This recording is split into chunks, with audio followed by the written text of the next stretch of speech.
اس کتاب کا اتارا جانا اللہ کی طرف سے ہے جو غالب ہے، حکمت والا ہے۔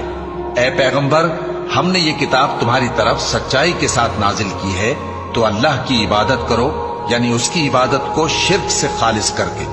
دیکھو، خالص عبادت اللہ ہی کے لیے زیبا ہے، اور جن لوگوں نے اس کے سوا اور دوست بنائے ہیں وہ کہتے ہیں کہ ہم ان کو اس لیے پوجتے ہیں کہ وہ ہم کو اللہ کا مقرب بنا دیں۔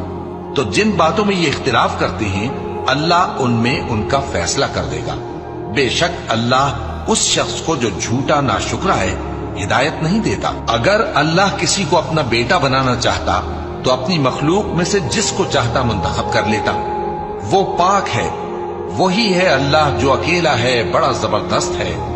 اسی نے آسمانوں اور زمین کو تدبیر کے ساتھ پیدا کیا ہے، اور وہی رات کو دن پر لپیٹتا اور دن کو رات پر لپیٹتا ہے، اور اسی نے سورج اور چاند کو کام میں لگا رکھا ہے، سب ایک وقت مقرر تک چلتے رہیں گے۔